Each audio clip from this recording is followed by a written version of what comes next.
It's so clean. It's so clean the way they did it. And that's on Assembly Square. Yeah, I think that's a really great inclusion there, and I think that is one of the better ones, right? It's kind of one of the odder pieces. I really do like the Minecraft heads turned upside down I do because too. Yeah, it's tough. it's one of those where if you don't mention it, it's you don't even notice it, right?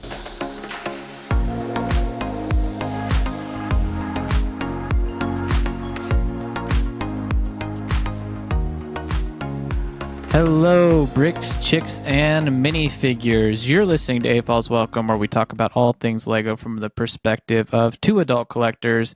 We're your co-host. I'm Grinch. And I'm West. And today we are finishing or completing our discussion of Lego Modulars. I know I had fun last week, West, and I think you did too. I did. Good. How was your week? What did you build? Oh, I didn't get anything built this week, but I did want to update our listeners on my adventures with the Eldorado Fortress set, and I am happy to say that while I don't have it in my possession, it was purchased for me, and it will be in my possession in a matter of weeks when I'm able to see the individual who actually was able to purchase it. And so just to briefly recap, I couldn't find it anywhere near me. It was completely sold out of Lego stores. It was sold out at Target. It was sold out at Barnes & Nobles. Available at Amazon for way too much money. Available on Bricklink for just a little bit over MSRP. But there was one Lego store nearby that had a couple. And so literally after recording last week, I called them up. It was like 8 o'clock at night. And I just said, hey guys, do you have any of these left? And they said, yeah, we actually have like 20 of them in stock still, which was like mind-blowing. And so I asked them, can you set one aside for me for tomorrow? And here's the name of the individual who will come and pick it up. And I reached out to them and said, hey, can you go and grab this? It's a little out of your way. I'll pay for gas money. You know, kind of in my line of work, one of the things we do when somebody does you a solid is you get them like a 6-pack of beer or, you know, beverage of choice just as a way to say thank you. So I said, I'll throw in some beer money for you. And they went and picked it up. And I wasn't really tracking this, but it was also on the first day of the 2x points and included the tropical rainforest gift with purchase. So I got all of that. Double win. Yeah. And so I did probably pay the price that I would have maybe paid on Amazon for the set, but to get things like double VIP points and a gift with purchase with it for the price that I would have had to pay anyways on the secondary market, I will call that a win. So very excited. Now you get to hang out with your friend too, who I told them they should just build it for you and be I got it for you. Might as well build it for you. Go the whole 9 yards. Ooh, I don't know about that. Well, I don't even know if they know that we have a podcast about Legos. So, yes. Yes, they do. They're listening to this right now. Anyway, so that's been my week for Legos. How about you, Grinch? Well, I finished my instructions. I built Mario and Yoshi, which was cool. I don't really have any comments on it. It was kind of what I expected. Were you able to finish the Orient Express? Yes. What did you think of the engine build? There's nothing wrong with the build other than the fact that it is too short. Like, objectively, it's too short. Now, what I will say is, the engine's too short. Yeah. As I was staring at it, though, I realized why they made it that size. And it's because if they made it, because I was looking at it, I'm like, if it was just 4 studs wider or longer, I think it would be fine. Yeah, just 4 studs is all. There's a little section where it has the curved pieces, and there's 3 studs and then a curved printed piece with the gold trim. Mm-hmm. It just needed like 1 more of those sections. And I think it would have been fine. Maybe another stud on the back of the cab there. And I think the reason they did it though is because if they made the engine any bigger, they would have had to have added a whole new section or a whole other section of track. Oh. A whole other, was it 16 long section of track. And then it would have been, and then it would have been maybe a little bit too much track, right? For it, it would have been harder to display. So I think maybe that was the compromise. I don't actually know. I wish, because there was some backlash about that, it would be nice if Lego maybe came out and said, well, here's what we were thinking. I don't know if that would help, but I don't know if that would hurt. Yeah, I don't know either. I don't know if it would change anything in the end result, right?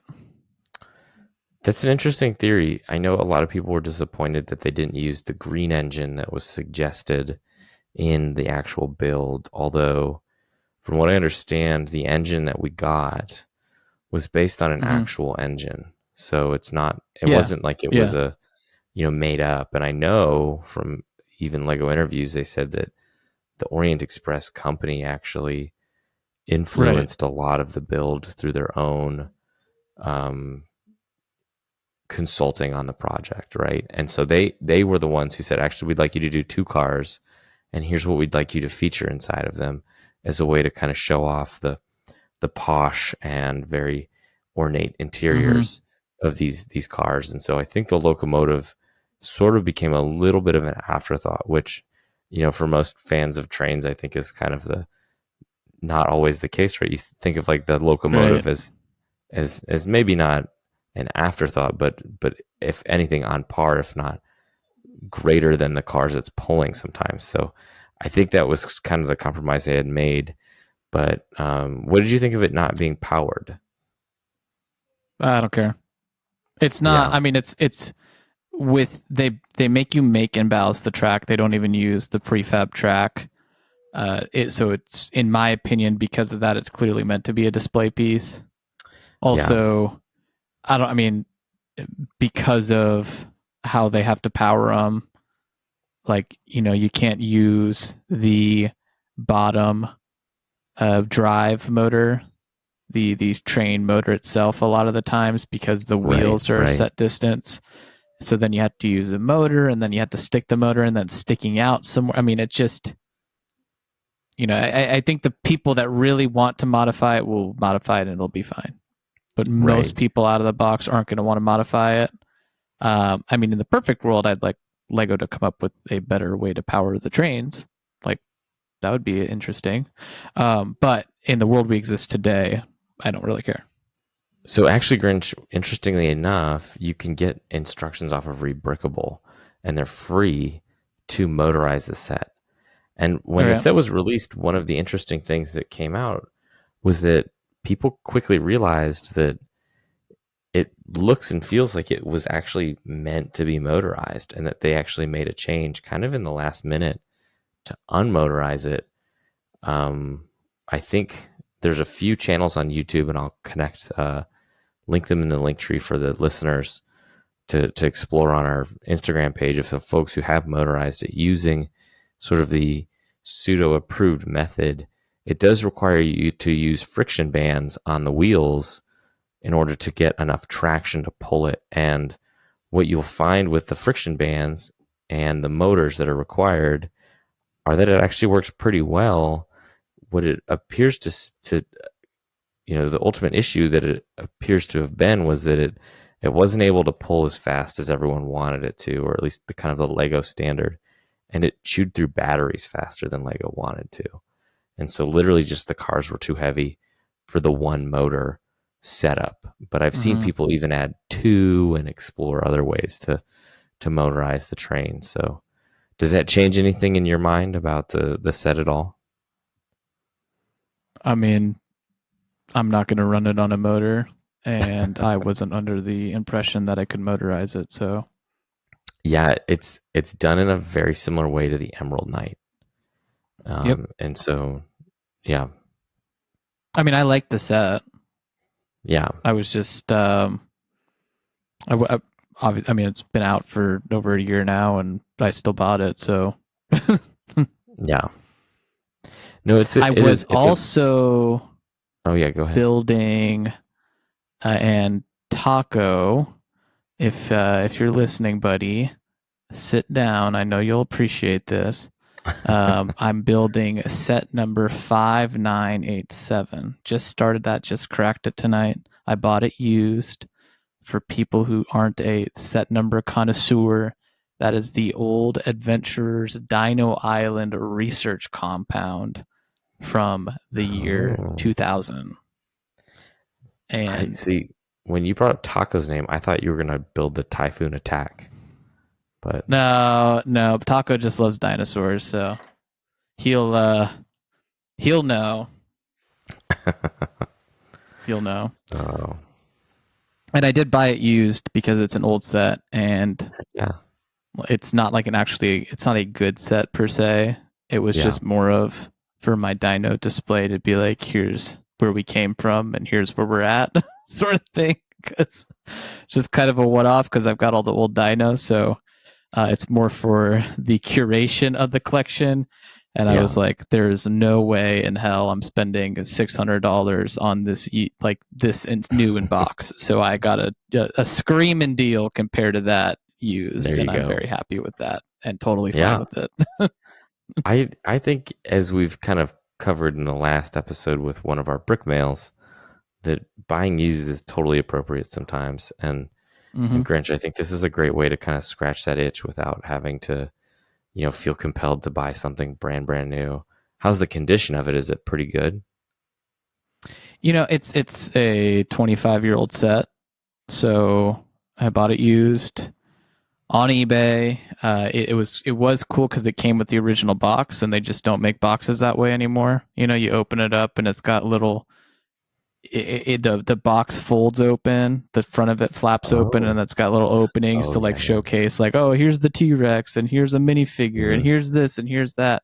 So everything was kind of jumbled in that. Like I said, is used, and there was like one or two broken pieces, but nothing I didn't already have in my part collection. And it is funny because I forgot this, but old blue, for whatever reason, like the 90s, 80s, 2000s blue would turn a little dark, Interesting. almost a sun damage. It's just a discoloration. I need to look more into it. But as Yeah. soon as I saw it, I was like, oh, yeah, I totally forgot about that. Where Huh. I don't know if it's a molding issue or if it's after the fact, but every once in a while you'll see a blue and you're like, that's definitely not dark blue and that's not regular blue. And it's somewhere in between. It's usually blue from the 90s, and not everything is like that. So I don't Could know it if they were be? just testing certain pieces with maybe a different type of plastic or something, but every once in a Yeah. while in older bricks I'll find a blue like it, and half the blue is normal and half the blue is like this in the set. That's strange. That's really strange. Yeah. I haven't seen So that I'll recently. look more into it. Yeah, and I'll have to Yeah. follow up with it because definitely doesn't happen anymore, but it's super noticeable when you see it. And I bet if you saw it, you'd probably be like, "Huh, oh yeah, I have seen that." I But mean, it's I it's have our something old, blue pieces from our yeah. childhood collection in storage right now, but I will be nearby next week so I could pull some out and take a look just as a comparison. So, huh, Yeah, you'll have to check it out. interesting. Well, those And I Island don't know if Explorer it's just the sets, yellowing of it or what, yeah, you know. yeah. I'm curious if it's like a sun damage thing like the white is, or if it's Yeah. something completely different in the, just like you said, the way the plastic was mixed or created. So, yeah. Yeah. Well, I think those Explorer sets are actually really fun. And if you go back and look at them, they were doing so much back in the day. And there's an effort to kind of revisit some of these sets these days. And I think for good purpose or good reason, because they really brought a lot to the Lego table in Mhm. the early 2000s and have made me nostalgic for sort of original IP sets, and I know that what we've gotten with like Jurassic Park has been great, and things like Indiana Jones has been great, and let's be honest, like Johnny Thunder is kind of just a direct rip off of Indiana Jones. But there was some really What? fun sets in that line that I think For were sure. really unique. So Cool stories they tried to tell yeah, and just with like like the cool, Egypt and right? Lots of cool like airplanes. There was like a jungle one with like a cool river cruise boat, mm-hmm. and there was like the really famous blimp that he had with Yep, like the shark's which we mouth talked about painted on on the it. show. Yeah, with in the Yeah, 2000s episode. Yeah. yeah. So just some really unique stuff, and then they did like the Dino Island episode, and there was kind of like a 30s sort of like seaplane twist to it all too, and Mm-hmm. so there just was like some really kind of interesting. Some of it kind of reminded me of Tailspin. Some of it kind of like the nostalgia that like Archer tried to dip into when they did like their Seaplane Island episode or season that one time. So yeah, just some interesting stuff with Johnny Thunder. Well, how about we talk about some exciting stuff and head over to our exciting Lego news? Let's do it. Exciting Lego news. Well, we're gonna do it, and that's the news because I could not find like any news for the week. There's some leaks out there. There's some Yeah. Marvel leaks. There's some One Piece stuff, but nothing we can talk about. Wes, did you have anything? Well, I did want to just comment on that exact point, and we talked about this when we were going over our show notes in preparation for the episode, right? And we talked about how we're kind of in the lull right now of releases and reveals, and so I'm sure for our listeners, we're expecting stuff here in the next few weeks for May, which is really exciting, and there's some really exciting things coming up that at least have been sort of teased and leaked, and so I think there's a lot for Lego fans to be excited for this year, but one of the things that I noticed was that a lot more sets have reached the 10,000 threshold for Lego ideas for this kind of trimester, if you will, right? If our hypothesis is correct. Review stage, yeah. Review stage, yeah, that's the better, more official word. A lot of them are shows, and we've had shows in the past, but I just noticed like recently, right? We had a How I Met Your Mother, we had a Brooklyn Nine-Nine. There was a couple more shows. I think I just saw the Griswolds. There's been like 5 communities. Yeah, there's yeah. And just in this review stage alone, it just seems like there's been this resurgence of TV shows again. So interesting to see where that goes in the long run. We've had some success with TV shows on Lego Ideas, but I think you and I don't know. I mean, I kind of feel like we're starting to see that kind of settle down a little bit. But what do you think about that? The TV shows? I'm going to say something, and I don't mean it negatively, but I think a TV show is very easy. Yeah. Especially a sitcom where there's a universal thing, Sort of right? appeal Like already baked in. well, a universal object, a recognizable object. For example, Big Bang Theory that we got, it's Sheldon and Leonard's living room. Right. The Office, it's the Office. Friends, it's the apart. It's like the commonplace in a lot of these shows. And so I hate to say it's easy, but I feel like, if I told you, hey, you're going to come up with the Lego idea set, and it's going to be, we live in a world where Star Wars Lego doesn't exist, and it's going to be Star Wars. You need to pick one ship to make to represent Star Wars. And you could argue Slave One, X-Wing, Star Destroyer, Tantive 4. I mean, Death Star. But which is the best? In this case, it's like, Community. You're doing the break room. The study room. That's right? it. Yeah. Yeah, that's what you're doing. It's How I Met Your Mother. You're doing either McClellan's or McCarran's or Ted's apartment, right? That's it. Right. So I think it's very easy to be like, this is super recognizable, A, and B, I know exactly what to do. Yeah. So I think that's where I use the term easy per se. Well, no, and that's a good point too. I mean, like with Brooklyn Nine-Nine, it's the police precinct, right? And so I think especially those type of shows, right, where those are sets, and so those are featured, Right. like the interior of the precinct, or like Ted's apartment and How I Met Your Mother is featured heavily. What I kind of stood out or surprised me was, as I was looking at the How I Met Your Mother apartment, I was like, there's so much of his apartment that I didn't stand out for me. Now it's been over a decade since we got, any meaningful How I Met Your Mother content, if not even more.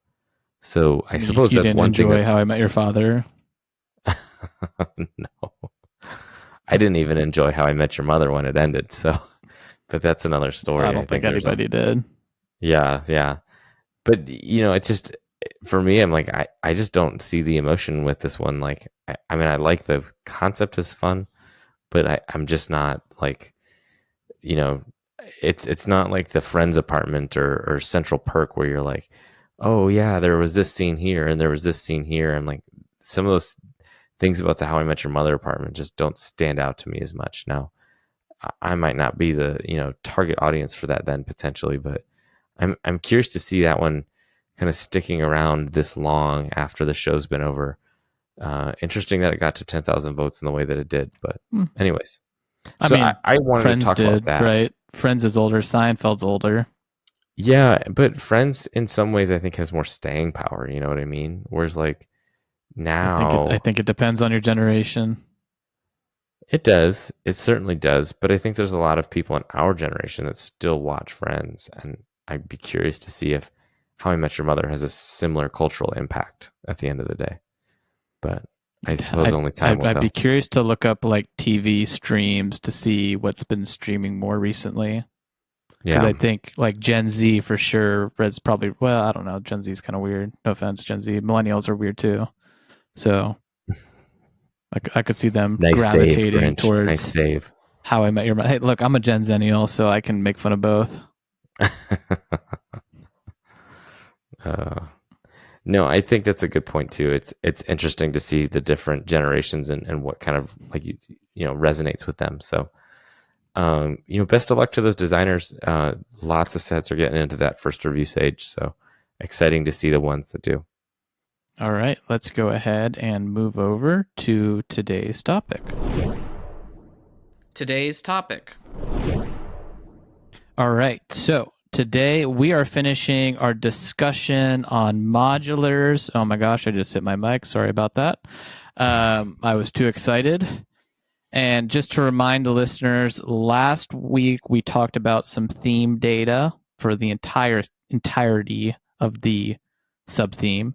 And then we talked about modulars 1 through 10, which was the cafe corner up to the detective's office. So Green Grocer, Market Street, Fire Brigade, Grand Emporium, Pet Shop, Town Hall, Palace Cinema, and Parisian Restaurant. Today, we're really going to dive into the Brick Bank and forward. So Assembly Square, Downtown Diner, Corner Garage, Bookshop, Police Station, Boutique Hotel, Jazz Club, Natural History Museum, and of course, Tudor Corner. And then we're going to talk about, the future of this theme. So West, this is where I'll turn it over to you. Any final thoughts between now and last week on the first 10 before we move on to the next? Well, we've talked about in the past on this series about how certain things will walk so other things can run, and I think these first 10 are very nostalgic for the fans of the modular series. I think they did a lot to sort of create and cultivate that fan base, and really kind of pushed not the boundaries so much, but created this really solid, pun intended, foundation to build off of. And now, as we explore this next series, like everything just gets better and better, and each building kind of brings its own special twist to the modular series that I think is really, really interesting. And they're all fun ones to look at. So excited to get into this next series. My initial thought slash feelings about last episode is, man, I'm getting old, because I'm sitting here like, Assembly Square didn't come out that long ago, did it? And I'm like, oh, Oh yeah, actually that was that was 8 years ago. So um, all And it right, so just let's go stopped ahead selling and too. did it just finally retire? I think, I mean, if it hasn't, like, that would be even crazier. But I know it just, like, I thought Oh, within the last last year. year. Last year. Yeah. Yeah, yeah, yeah. So Yeah. what a run. Yeah. It was Congrats, Assembly yeah. Squared. Which is so awkward. Like it's such a good one. Is that because they felt like because it was the anniversary one, right? It was Yeah. 10 years of modulars. Because remember, there's two the first year. So was that why? Because it's kind of a weird like if you just got Yeah. into modulars last year, like you bought it and the Natural History Museum, and you're Right. kind of missing Right. this whole segment, right? Yeah. So that was exactly right. The Assembly Square set was a anniversary set for the Wave Mm-hmm. and the series. And so I do think that is probably why it had the kind of longevity that it did have. I did just, and that reminded me of the comment we made last week about the video interview with Jamie, Brickmaster Jamie, and that was Yeah. for 15 years of modulars, which was, I believe, the video came out last year, if not the year before. Would have So, been 2022. yeah, which is weird that we have 20 buildings now, but only 15 years. So Mm-hmm. I know we've mentioned one double up, but that would imply that there's actually a few more double ups as well. So Yeah, technically it's 17 years now, right? Or actually it's 18 years this year. And I think yeah, part of it is because like the modulars now come out at the beginning of the year. right, So right, like we just hit the 18th year and we have that 18th modular and then there's two more. right. So it's like yeah, that's how numbers work, I guess. That math checks. So let's start with the assembly square then since we were already on it. What do you think about that modular? What do you like about it? Oof. Well, it's one of the it's the second one that I ever built, and so that one definitely has a like important part or spot for me.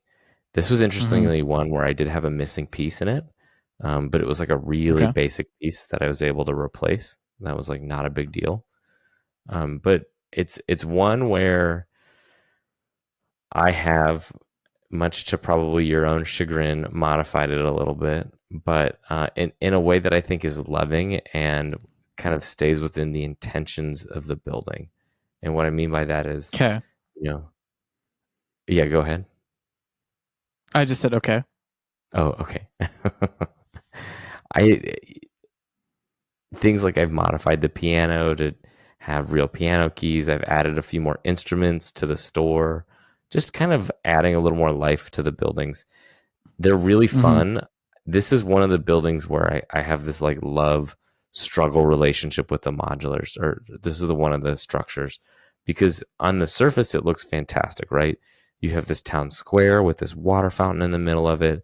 It's really ornate with this great tile work. You have this cafe that kind of harkens back to the original corner, uh, right? The corner modular are Mm-hmm. Corner the cafe. hotel, right? And the cafe, yep. Cafe corner. Yep. And the corner cafe, yep, that's the one. And it looks really, really great. But I think when you live in it a little bit and you sort of kind of let it just settle in, and you really sort of start to analyze it a little bit more, things start to pop up that are just like a little weird. And that's why I've seen some people list this one as like their most favorite modular in the entire series. This one just starts to kind of fall apart for me.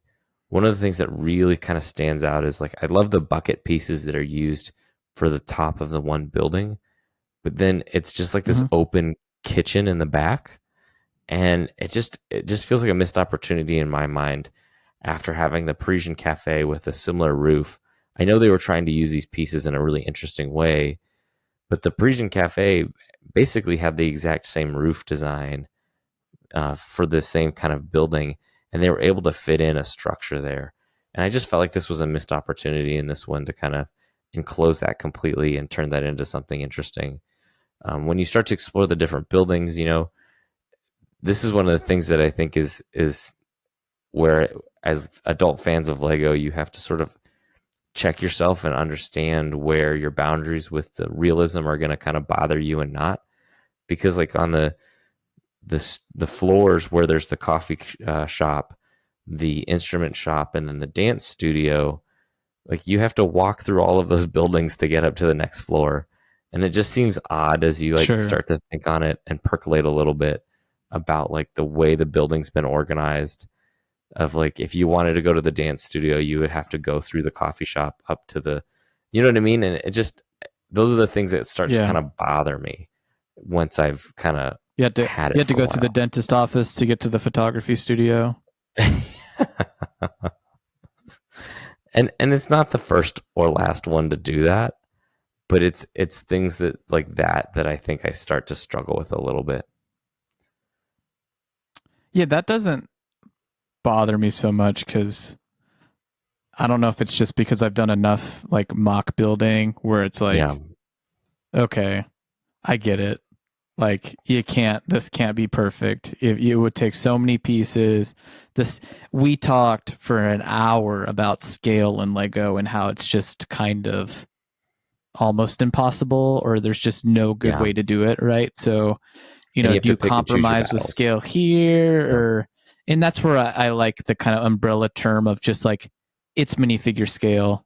And, for me anyways, and this isn't related to the modulars, but when I was listening to your plane episode, I was kind of thinking about it. There's people who like models, and then there's people who like Lego models. And it's really important that it's a Lego dash model, right? It's an adverb, right? Or I'm sorry, adjective describing the model it is Lego like, right? It is a Lego model. First and foremost, that's a great point. It's Lego, right? This is a Lego modular. If I wanted a perfect building, I'd go play City Skylines and save a lot of money and build a beautiful city. So for me, that umbrella term of like, it's minifigure scale is cool. I know what that means. And that's kind of why I like to not modify them. And I think I talked about this last week, but I think it's worth repeating is it's been 20 modulars now, right? It's been 18 years of modulars. Stuff's going to change, right? Like the cafe, if the cafe corner is built at the same level as the Tudor building, like something is wrong. So for me, it's about kind of enjoying the journey. And with Assembly Square, like I remember with Assembly Square, because it was around the time I got out of my dark age, like shortly thereafter it came out. I remember looking at it and being like, as a Marvel collector, I was like, oh my gosh, that's Thor's hammer. How are they using that for deep? Like this was that set for me that really kind of like tickled my nice part usage, of like, wow, oh, how did they make that? Oh, those are upside down bucket heads. Like that's so cool. Or how did they make that? How did they get that building on a corner like that? And that's kind of where I find my enjoyment with this one in particular. It's just kind of, and just like I think that's what made me fall in love with modulars in general, because you can stack pieces on top of each other, right? But when you're transforming Thor's hammer into the facade of a building and using it as kind of like greebling and concrete detail on the wall, that's really cool. Yeah.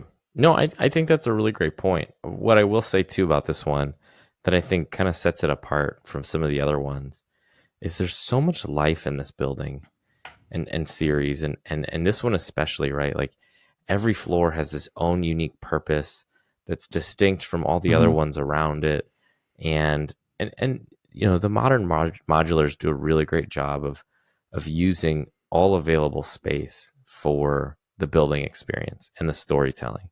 And so from that aspect, it's not necessarily unique, but just with the number of people, the number of like just sort of ordinary things occurring in the building and the way that they all kind of integrate, it really gives you that sense of like city life in this kind of vibrant environment. And so that is, I think, really fun, or one of the fun aspects of the build, and I take your point. And for you, as somebody who collects and displays, it totally makes sense that you're trying to show, or you prioritize seeing that change over time, right? For Mm-hmm. me, I liked, for example, it was in one of the latest CMF series, we got a girl in like a tutu dancing again. And so Yeah. Yeah. I think I ended up getting like 2 or 3 of them by accident from like blind grabs. And so I just added them into the dancing studio. And so instead of having the one guy playing the piano and the girl dancing, I actually have 3 dancers, 3 like young girls dancing, and then like an older like lady kind of teaching them, and then the guy playing the piano. And so I just think Yeah. like those little inclusions are kind of fun for me to just find ways to add things and just make them like a little bit more holistic and kind of thought through and put together, right? I think that's one of the only ones that in the instrument store are the only things I've really modified. But like I took the drum set from the more recent holiday Main Street set. It was a little bit more Mm-hmm. compact than the one that they had in there, and looked a little better in my opinion, and included a version of that in this set, which I just thought was kind of fun. Like just modernizing things where like there is a new piece, or if there's a character from a CMF series that can give it life, then I'll add them into the story. But by and large, or for example, I picked the flamingo kind of grandma from the CMF series where she's got the gloves on, and I think she's got kind of like a goofy hairdo. And I put her in the flower store as like either a patron or one of the workers in the flower store, for example. So I A like to find ways routine to, customer. yeah, just to kind of increase the life of the Yeah. city. So as we're And I talking feel about like this one, this one oh, sorry, go ahead. had so much life. Like you're saying, Yeah, it just had so much life already. it did. It did. I think looking back on it, it does feel a little compressed. And Sure. so I have a controversial take, which is I think this one would benefit from being 2 base plates wide. And I think if you added 8 studs to either of the buildings on the side of it, I think it would Mm-hmm. actually flow out really nicely. Um, and that might be a project that I work on in the future. But I don't think you need to like double it. Like we see some people do with modulars. I don't think it needs to be drastically expanded, but I think just a Mm-hmm. little bit on either end would just stretch out enough to really kind of make it um, just feel a little bit more uh, to scale than compressed. Sure. Sure. I am glad it's not 2 base plates because I don't want Yeah, the precedence of 2 base plate modulars because isn't the there's botanical 20 of garden? them. It's not a modular though. No, it's not. But But isn't yes, it it two is. base It is two plates? base Yeah. plates. Correct. But there's So 20 of these bad boys now, and like my gosh, it's a lot of space on the yeah. shelf. That's Oh, it's. I that's mean, certainly I think a problem with this sub theme that in this day and age. trying to build a city with these is really difficult because, just like you mentioned, they take up so much room, and so trying to put them anywhere just really kind of, You is just have to kind of have all the modulars in your city, right? Like right, right. yeah, for sure.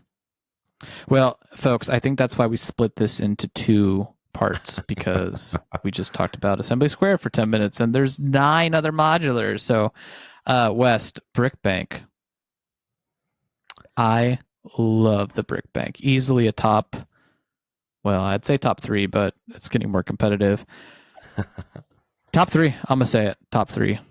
Yeah, I Yeah, I disagree really with you like on Brick this Bank. one. Well, Yeah, then you can go pound sand. No, I'm just kidding. Why? Why? I mean, I think this one has like a great story. The fact that you're like laundering money, I think, is hilarious. Mm-hmm. And it's one of the Lego stories between that one and the police station, and I love how they're connected. where you have Yeah. kind of like when I've told people about it and showed people sort of like the Shawshank Redemption thing in the police station, like, people laugh and I can see them smile, and I'm like, yeah, see, like, it's funny, and like, clearly it's a good inclusion.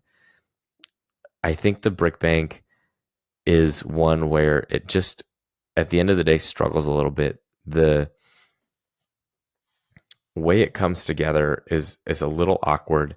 It focuses on that main floor a ton, and the second floor Yeah. build is really nice, but it's just because they're trying to leave that chandelier and give so much room for that chandelier, the items on the second floor just again start to feel a little compressed.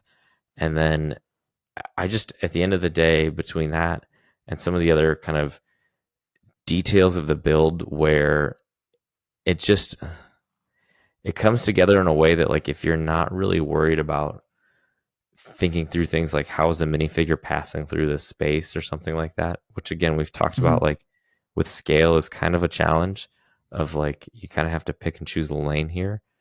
I just This one just starts to struggle for me. Um, the way the floor kind of wraps around the staircase on the second floor just kind of bothers me, where it's kind of comes up just on like one little part, and then there's actually a build technique with the zip line hooks that, to the best of my knowledge, shouldn't have been allowed because my pieces are bent on that build, and I have not been able. It's a 1x8 tile that goes on top of them, and the way that those zip line hooks kind of fold onto each other, they inevitably are sticking up enough that it bends that 1x8 tile, and it's so subtle, but it is that piece is under stress. So I'm surprised that was allowed, but I I don't know. I'm nitpicking. I'm nitpicking. So yeah. I disagree slightly with your critique on the interior. I think it's fine scale wise. There's doors, everybody can go through the doors. People can get behind the counter, they can get into the vault. There's room to access all of this too. The top floor is open, which I'm fine with. I don't think it needs to be like fully enclosed. mhm. And there's just a tiny little office. I really like the office desk build on the inside.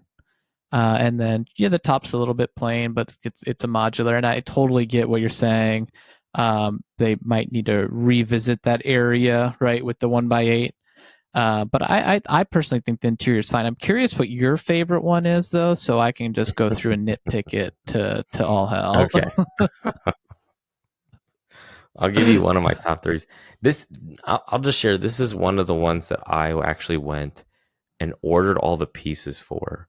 So I You didn't buy parted this it one. out. Yep. I parted it out, and my experience with that was a painful one, because the first thing I did was I went through all of my own pieces that I had, and I think I was able to produce almost 50% of the pieces for this one just on my own. And then I went Hmm. through and I used the Pick a Brick Online tool to buy more.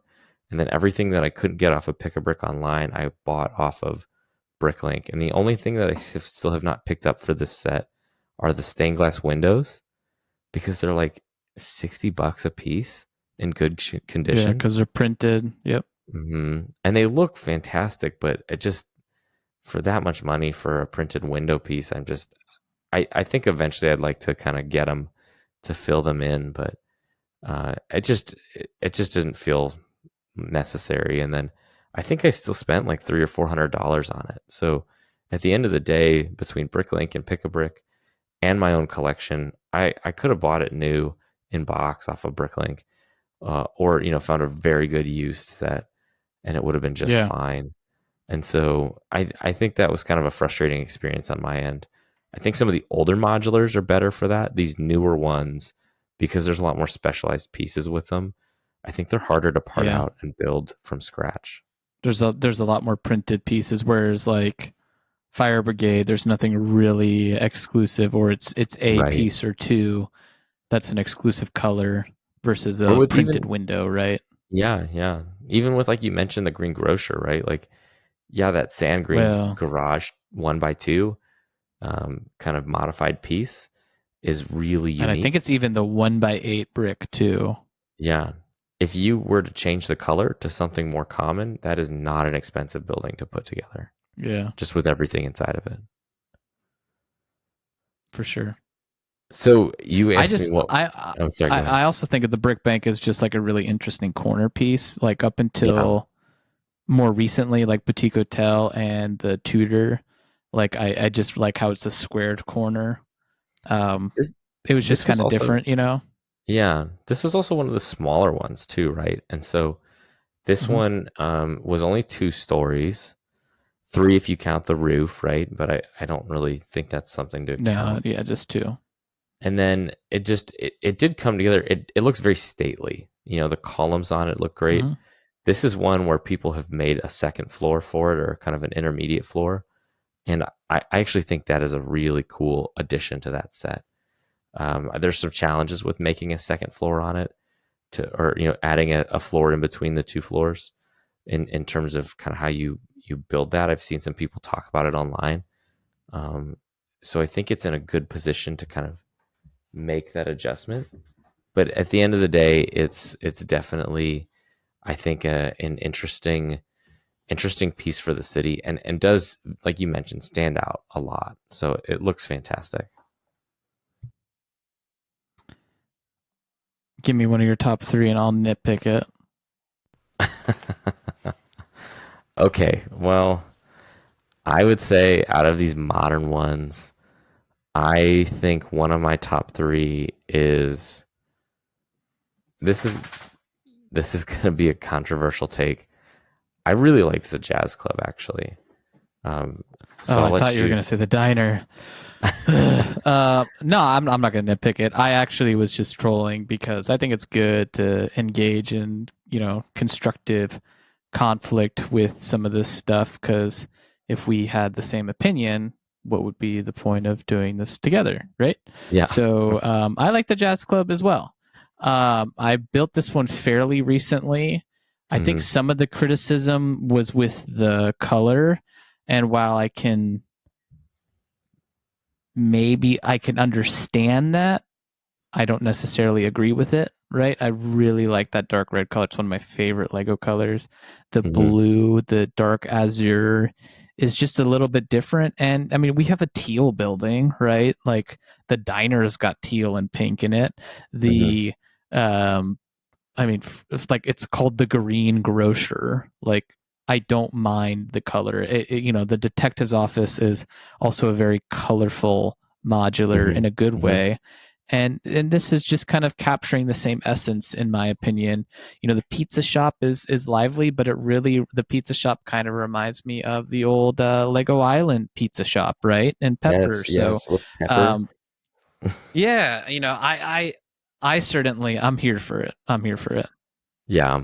I thought that one just did some really fun things with kind of the idea of creating like a entertainment community for the Lego, Hmm. city.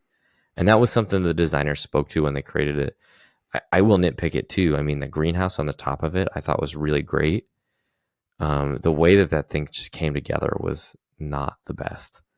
A very simple modification is to add a stack of bricks to the top so that when it closes, it actually kind of closes on a better triangle than the one that they created when they made it. It Hmm. actually makes a huge difference. I think, Grinch, did you see the one that I made? Mm-mm. Uh, I guess I didn't notice it. Which I think would actually be probably the best compliment you could give that, right? Because I think when you do see the one on the modular building, you're like, man, that is really missing something up there. It just kind of comes out and looks a little awkward. So that is not my favorite aspect of it, but I do enjoy kind of the way everything else kind of comes together on that one, and the use of color kind of blocking on it is really great, with the kind of flame orange for the sign, the dark blue, the azure blue, the dark red. I think all of that just looks really great. So Hmm. it's definitely a fun one. But as we kind of talk through some of these more modern ones, which one kind of really stands out for you? It's got to be the Tudor Corner at this point. I think, when we talked about the reveal, I think I said it then. The Tudor Corner really feels like the next progression of modular, Yeah. right? It is jam packed full of details. Um, it's everything you love about a modular, but there's this busyness to it, and I haven't built it yet.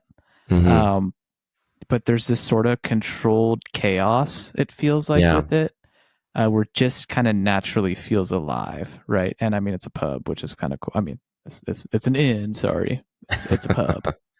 And I like that it wasn't one of the things kind of going back into one of the other modulars that kind of was sort of on the turning point, which we mentioned on our last episode, the detective's office, right?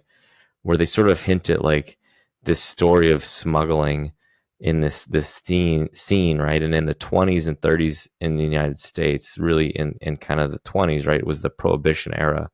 And that was also kind of inspiration for things like film noir from Hollywood, right? And so it kind of all played together really nicely, but they weren't able to really kind of push the boundaries and be like, it's alcohol. And so they're like, he's Yeah, smuggling treats or whatever.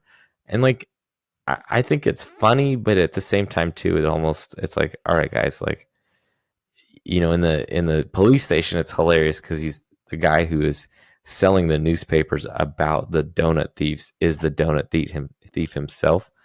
That one kind of plays well in my mind, but I think it's nice that the Tudor Corner, they're like, it's an inn. It looks like a pub. Like we're all kind of tracking, right. and they're not like it's a diner, or something to that effect. And to be fair, that would have been kind of harder to sell in an English setting. But I think you're spot on with like this one just feels like it punches way above the rest in polish. It just I've been looking at pictures of it. I have it. I haven't built it, but it looks fantastic. And I'm just like, what is the next one going to be? Because this is going to be a Right. tough one to top. I and I don't know too.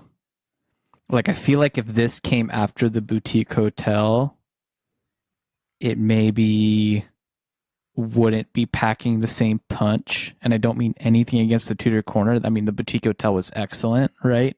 Just Mm-hmm. really interesting building angles on it, really cool architecture design, kind of refreshing with what we've been getting, right? Just very, very unique, very different. And so is the Tudor Corner.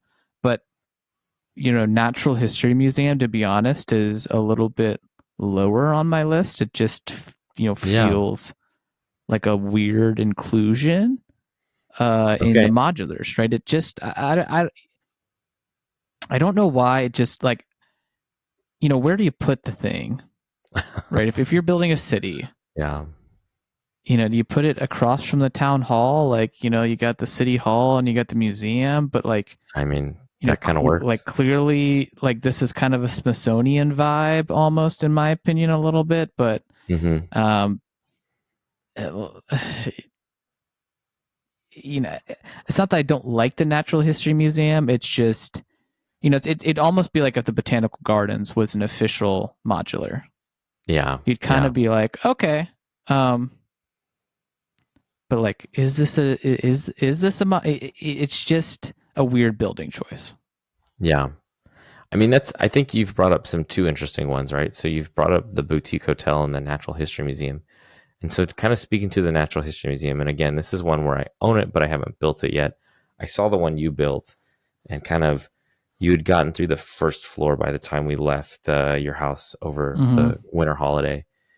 And it was, I think, a really fun set, but it did feel a little plain on the inside, to be honest. Like there was some great exhibits and everything, but at the end of the day too, like it just, I don't know, and maybe I just needed to see it all come together, and it very well could have been that. I think there is kind of a natural progression. When they made the hotel, they said they wanted to create things for the minifigures to then go do, because there was a place for them to stay, but they wanted them, something for them to explore, and so that's why the Jazz Club was created, and the Natural History Museum kind of makes sense on top of that. So I kind of don't mind that. one of the things about the kind of shifting gears to the boutique hotel for a second is I think this is one where color, it just, again, kind of going back to the Tudor corner, like, and the Jazz Club with these sort of very modern modulars. The color on this one was just really, really great. That kind Mm-hmm. of lighter flesh tone color combined with the sand green that almost kind of looks like a patinaed copper a little bit, just really gave it sort of like Cuban and Caribbean sort of vibes. And you combine that with like the little art uh, boutique, and El then kind of, Cubo. yeah. It just, I thought that was really, really fun. The one thing on that one that I really struggled with was there's some really awkward angles in it, and where the corners just didn't quite line up well, and so they're just these exposed angles. That's one that I'm kind of scheming to sort of fill with like a drain pipe. I think that would look kind of like a nice way to kind of distract the eye from that corner. But it's one in Which corner are you talking about? The one in the front? no, it's the one kind of right behind the El Cubo building. By the fountain, or like in the back? Kind of in the back. So on the rear Yeah, but side. it's in the back. You can't see it. I know, but I know it's there, and that bothers me. But you know it's there. I mean, I'm working on a mock modular right now. I didn't even get to it. And what are we building? What? It's just something What I've been What are you working on. scheming? I'm making a Lego store. I got the first floor done. Oh, It's really okay. cool, dude. The windows are like Lego pieces. Anyways. Um, it's so hard to build at an angle like this, and I Yeah. just like kudos and shout out to the Lego designer for even kind of creating this flat iron design almost, right? Well, and that's one too where I think I struggle with this a little bit because traditional flat iron buildings, which there's the flat iron building, right? But there was one in my last city. There's one, they're not unique to New York City, and that Mm-hmm. building specifically. I've seen one in London. Um, they're very long and narrow, and it's where street forks. And so on this one, kind of on a 90-degree corner, like I think they did a great job with El Cubo to kind of fill the space, but it Mm-hmm. does feel just a little awkward because it's like I know what you're trying to do here, but like, and I do agree with you commending the designers for figuring out a way to make and build on the angle that they did. But part of me is like, it's close, but it's just it. I was talking to somebody about the uncanny valley this week, right, in film and like with CGI, where something like looks good, but then it doesn't look good enough, and you realize it's fake, and it kind of takes you out of the movie. And in the boutique hotel, it looks good, but there's just some aspects of it that are just like a little kind of glaring for me that I'm like, oh, I start to see this piece, and I'm like, it sticks out in a weird way that it makes me sort of then start to question more about the building. Grinch, I know this makes me sound like a huge critic of these buildings, but Your homework is to go make a corner modular from scratch. all right. And you Well, can't use the prefabricated corner door piece. And I want you to build the front door at a 70-degree angle. okay. Actually, Okay? I think if I'm building this from scratch, I get to dictate the angles, but Mister. No. Challenge round, sir. I take your point, right? And I get it. And like I said, there's a lot to love with that building. So I have schemes to add some extra floors to my boutique hotel, and I'm really excited to explore that. So I think it's really fun. I get what you're saying, but like, dude, these people have yellow faces. Like, if some of the piece part usage takes out of it, like, it's just breathe. Remember, it's Lego. At the end of the day, nothing is perfect in this medium. Just enjoy it for what is. No, but that is a good sort of reminder that, like, it is okay for things to be Like they don't need to be exact, and that's okay. And I think that's tough. Like you said earlier in the episode, right? You could build to scale, or you can build to like minifigure, and it's Right. not a perfect 1-to-1. And just kind of accepting what is the minifigure scale is kind of important. So then if you don't like the gap in the back angle, then the corner garage. Yeah, How do you feel about the corner garage? I actually don't mind that one because I felt like they tried with What? with the circular pieces to kind of capture that a little bit better. What I don't like about the corner garage is this is the other building where you have to like go through somebody's, like the waiting area of the veterinary hospital to go up to like the third floor apartment. Like that doesn't really make much sense. So I think it's separate. I think I you have to go am. through the waiting area. It's separate Oh in yeah, that yeah, like yeah, the I exam see what you're rooms. saying. Yeah, yeah, Yeah. yeah, yeah. The exam room's separate. Now, if you Legally, it wanted has to be to separate. in your mind pretend that the Dr. Jones, the veterinarian of the set, which I love that. Good, great call out. Right. I know, right? I hate snakes. Like, oh, what a No great Easter egg. snakes. Yeah, no snakes. Um, I think if he's the one who's living on the top floor, then it's totally fine, right? And you can kind of just be like, all right, that's cool. I just that one's fun. I've seen some really interesting redesigns of there's High Tea Toys, I believe is the YouTube channel, and she turned the first floor into like a record store and cafe, and she kind of built it out so like the area where the gas pump is became like the open seating, and then like where the garage was became like a Mm-hmm. garage door like opening record store. It was a really cool sort of revisit to that set that I thought was like actually kind of made sense in a way, and kind of played it out. One of the things on that one that kind of sticks out to me is just how empty that bottom floor is inside the garage. The whole thing is kind of empty, Yeah, to be honest. yeah. You get a great second floor and you get a great top. That's one where I've kind of added some things to the roof just to kind of build it out. Some plants and Sure.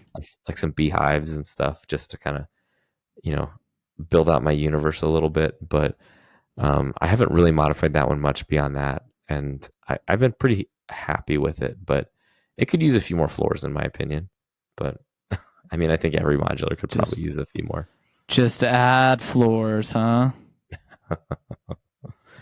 Well, okay. So on that topic, what do you think of adding floors? Is that kind of sinning too in the modular in the Grinch's world of what's correct for modulars, or is that because if you are You not might changing as well throw the damn thing away.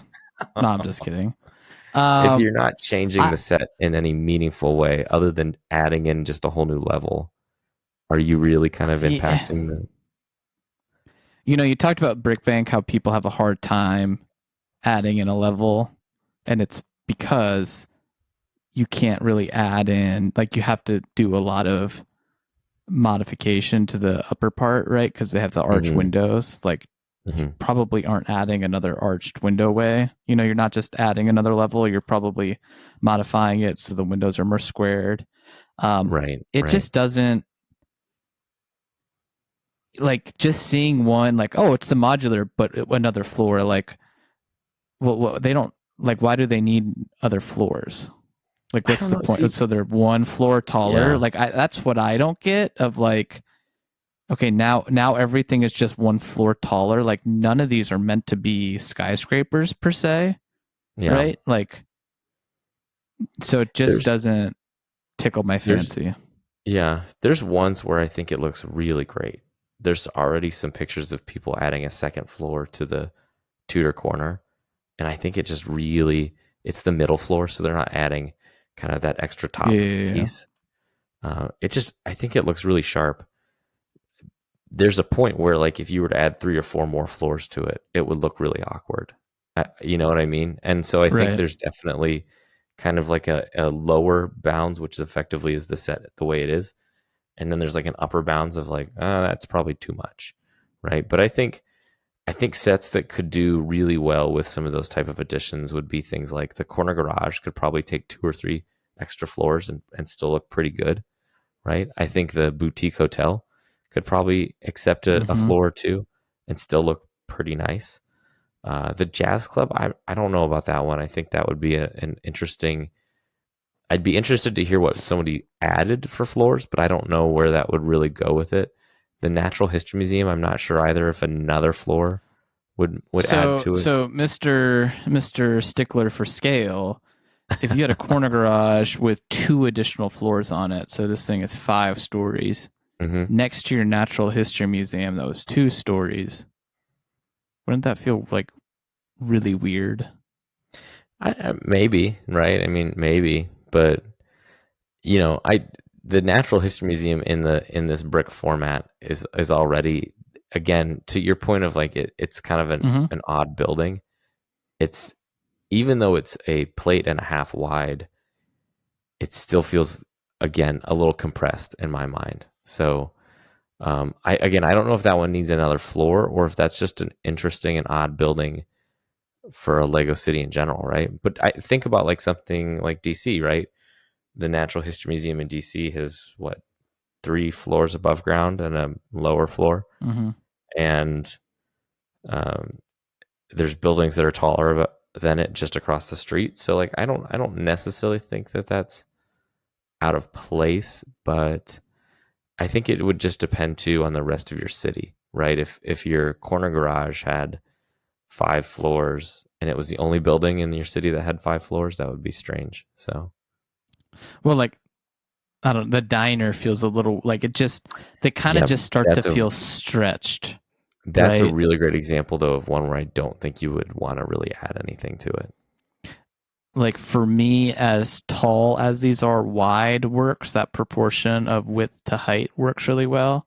Yeah. When they start to get super tall, they just feel really tall. And like you're not walking down New York and you've got this like 20-story fire department, right? Like Right. Right. if you just kept adding floors to the fire, but like you don't look at it and you're like, yep, on the 20th floor there, that's where the pole starts, and they come swooshing down when the alarm sounds 20 stories. Like, you don't have a 6-story Parisian restaurant. You Right. might with Right. the hotel, but you're when you're starting to add floors to these things, you're starting to get to a whole different scale, right? Yeah. We talked about it last time with the suggestion on the back of the bus box for the cafe corner of like, well, if you get 6 of them, you can have like a 4-story super double cafe corner thing, Hmm. and that's fine. But like, if you just have that, like, do you have a 4-storied super double green grocer as well? Right. Um, Right. I Well, don't think and so. that's where I think, you have to sort of, if you were to go and explore and modify these in this type of capacity, you would just need to pick and choose, right?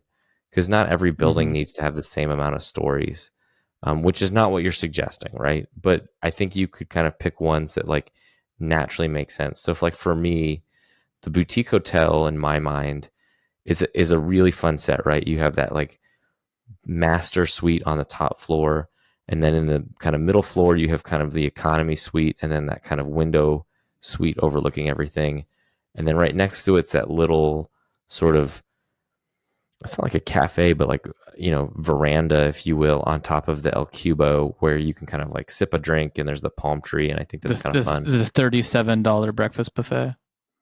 Yeah. It's like the little deck on it, right? My thought would be you'd add 2 floors onto the boutique hotel, and on that second floor on the hotel, you would make that an open restaurant with a doorway out to that open veranda, and Mm-hmm. you could put like a little bar or restaurant in there on the second floor, and then each subsequent floor would be its own room. So you wouldn't be adding capacity to your building. You would just be giving each kind of room its full kind of Full breath. space, right? Does it make sense to have a hotel with only 3 rooms? No, not at all, right? Like even boutique hotels, like that's just kind of a fancy bed and breakfast at that point. It's not Right. a hotel. So again, right? Like there's these scale issues with Lego that you're just gonna have to accept. But I think that kind of, you could give each one a bathroom, right? You could give each one kind of its own little, I don't know, piece there that makes it kind of unique. Those would be my thoughts on ways that you could do that. Specifically for that building, does everything need to have an extra set of floors added to it? No, but that would be my kind of addition on that one if I ever get around to it. Well, that's one pretty common way people will modify these, is just adding floors or getting two of them and taking the Grand Emporium and turning it to the Grander Emporium, right? And just having one Or mirror the itself. Grandest Emporium. Two we didn't talk to about are the Downtown Diner and the Bookshop. And was that just because they're just kind of there? You know, I think both of those have their pros and cons too. And the diner, I think, is a really fun set. It's almost like too throwback for me, right? I mean, Yeah, I agree. here in the United States, it reminds me of that old restaurant chain, the Silver Diner chain, that like as a kid, you're like, this is so cool. Every booth in this restaurant has a jukebox. And then like as an adult, you're like, I don't know if I'd want to go there. These Even pancakes for like suck. late night drunk food or something, like that doesn't sound super appealing. I'd rather just go to like a Waffle House or, anything else, right? But I don't know. That's kind of my take on the Downtown Diner. What do you think about that one? Yeah, it's just kind of kitsy, to be honest. Like, it's cool, but it just doesn't really fit. It kind of like the Natural History Museum, and I enjoy it for what it is. Yeah. There's some good building. I like the brick kind of suggestion of a brick facade there. But I will really say, like I'm staring at the.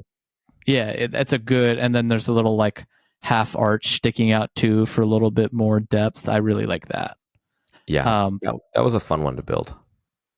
I will say I'm looking at the bookshop and the pet shop, and I feel like the bookshop is everything the pet shop is not. Right, you got the standalone townhouse and the primary model on the other side, right? Yeah, the bookshop for me is a bit of a sleeper. I think it's I think so too. That they made it more expensive, and I think there's some really valid critiques of it. I've seen some people critique the actual building of the bookcases and stuff in the bookshop, of them just feeling like maybe not sloppy, but there's been better versions of that since then, that people are like, see, like this was just, I think even people were pointing to the Sanctum Sanctorum and that bookcase in there. That was like 4 years later though. Yeah, and that's a fair point, right? I hope it's better, right? But yeah, there's like 5 books in the bookshop. This is one where I think at least the apartment could have benefited from another floor just to make it more complete. And this series too does something that no other modular does, which is the top floor separates into two, as I smash my microphone, two distinct halves. And so like, for example, on the bookshop itself, you can take the back section off of the top floor, because that top floor isn't like an attic, it's an actual space. And in what you're referring to is not that the bookshop is independent of the apartment and the floor separate. It's that the roof of the apartment, literally you can take just the back half off of it to reveal. Right. That is the roof removal. There's no roof to really remove from it because it's just like a 1 by, or because it's a pitched roof, 2 by 12 or something. Yeah. And so both of those ones do that. No other modular since then has actually done that. So I think that's kind of an interesting change. The apartment is built up on, what is it, 3 bricks high. So you have to enter. The restaurant does that, right?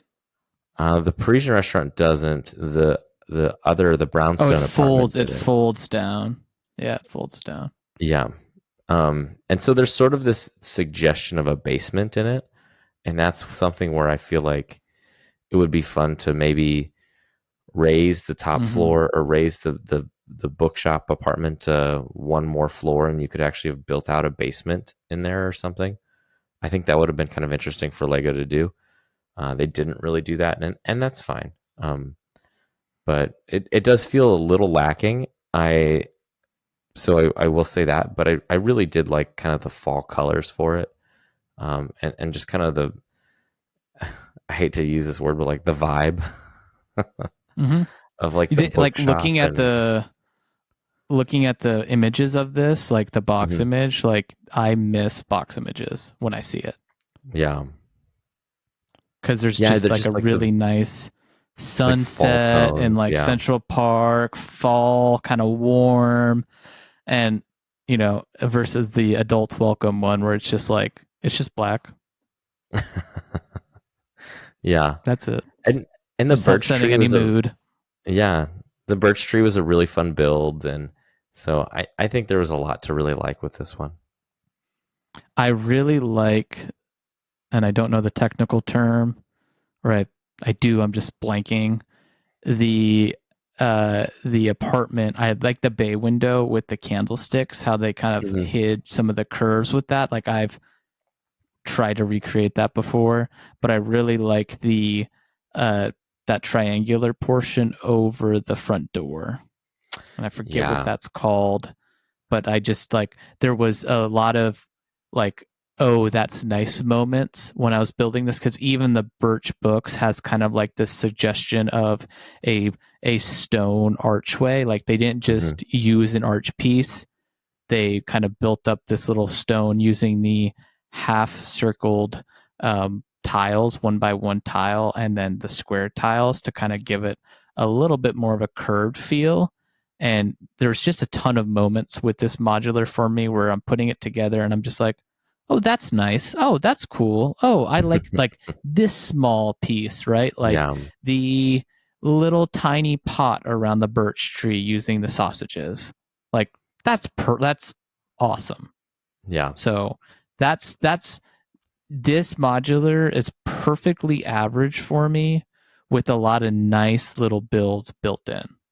Yeah. And I sometimes you need that, right? And the pitch roof, especially on the apartment, is really nice as well. I think this is one of the things that reminds you of just what modulars can be. And because it was smaller too, it just was a little bit more approachable than the other ones in a way that just, it was kind of a fun little diversion. It was exactly what you wanted it to be, and then you could kind of move on, and it was a fun little inclusion in the city. So I really liked that as well. This is one where you're like, it's a top 7 modular, and then you're like, oh, but that seems so low, and then you're like, wait a second, there's 20 modulars, right? Like you get really excited to be like, okay, the best ones: Parisian Restaurant, Detective's Office, Tudor Corner, Brick Bank, Greengrocer, Cafe Corner. That's in no particular order, but you're like, these are my favorites. And then you kind of like, okay, well, Downtown Diner kind of sucks. Market Street is kind of weird. Market Street just sucks. Like, Pet Shop leaves a lot to be desired. And then you get to the bookshop and you're like, oh crap, wait a second.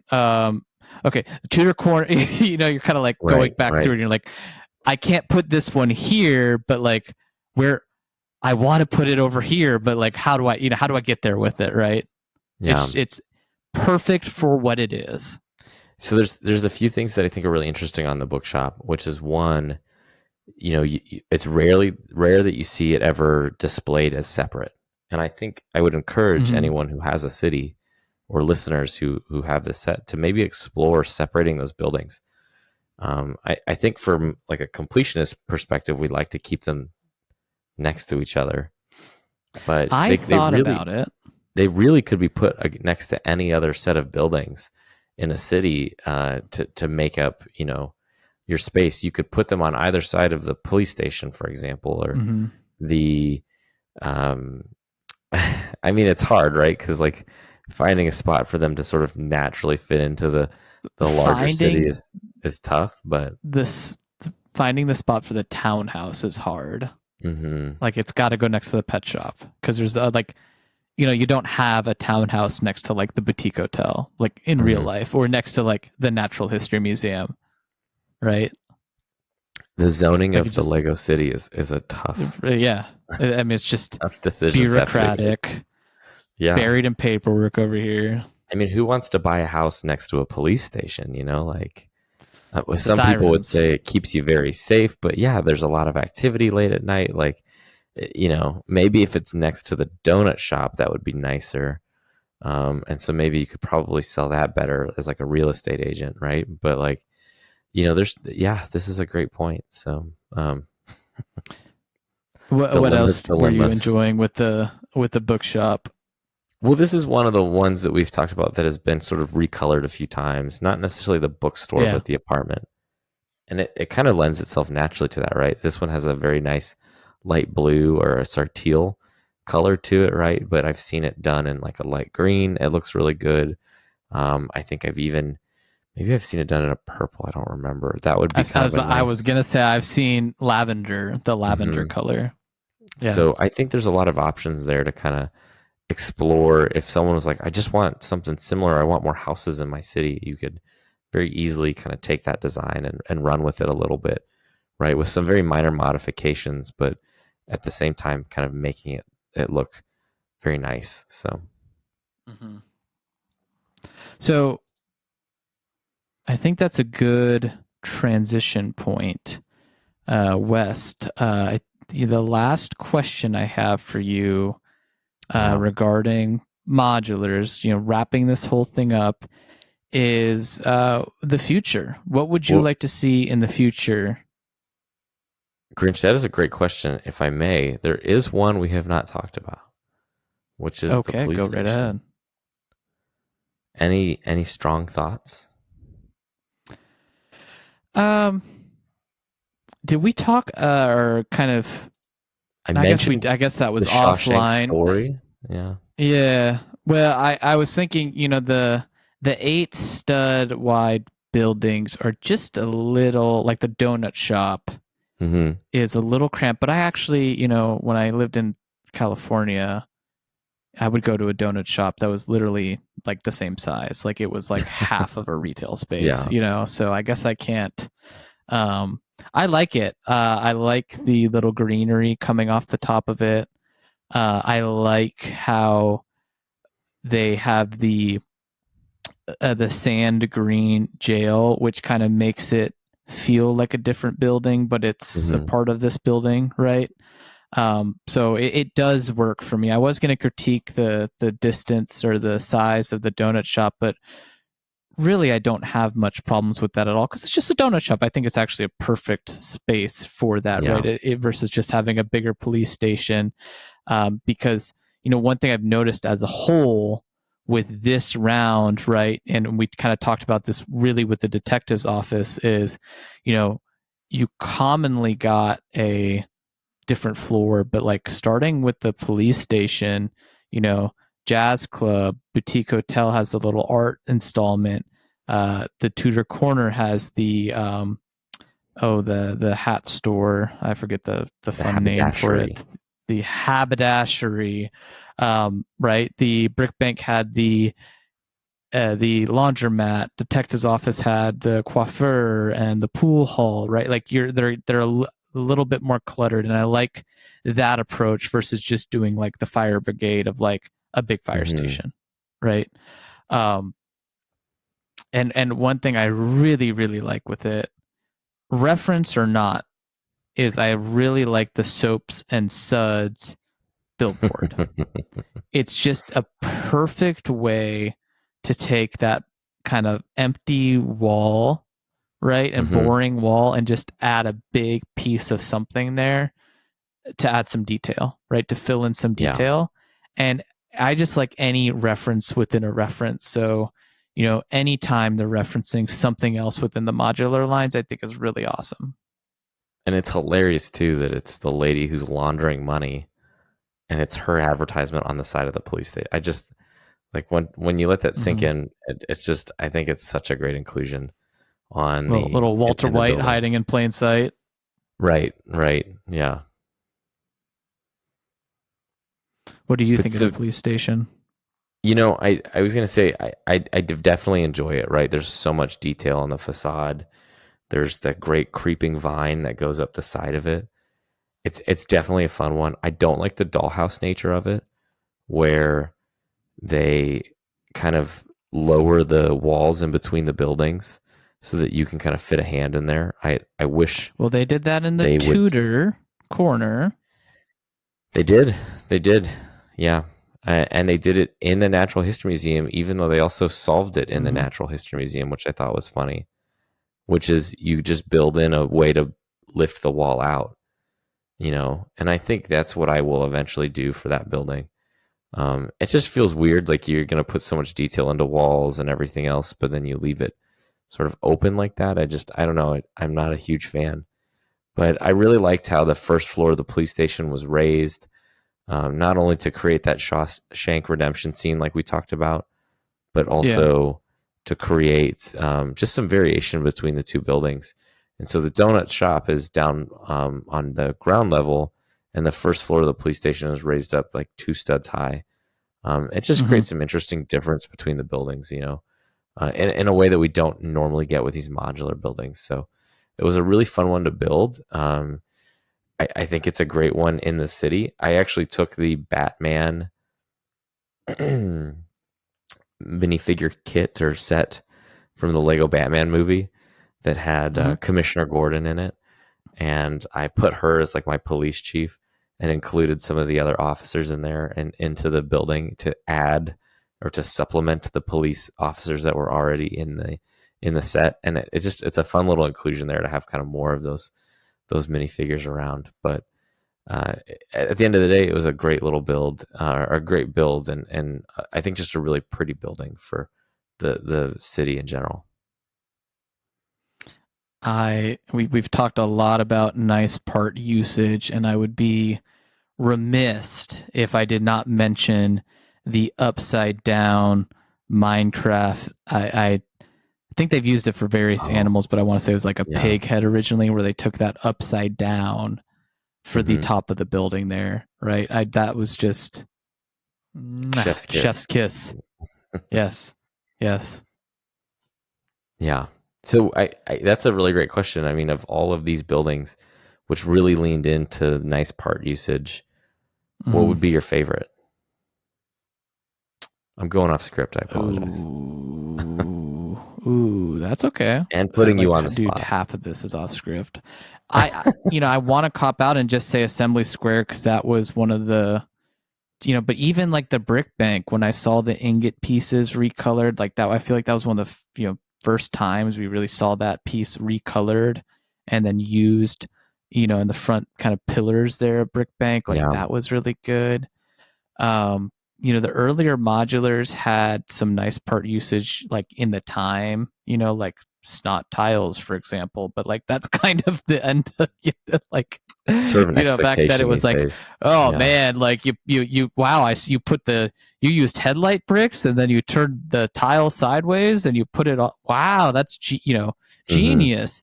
So that was kind of like the nice part usage back then. So I'd probably have to say the Thor's hammer because it's so clean. It's so clean the way they did it, and that's on Assembly Square. Yeah. I think that's a really great inclusion there. And I think that is one of the better ones, right? It's kind of one of the odder pieces. I really do like the Minecraft heads turned upside down, I do because too. Yeah, it's it's tough. it's one of those where if you don't mention it, it's you don't even notice it, right? The way that they used the it's an old piece, it's a 1x2, and it's a bar.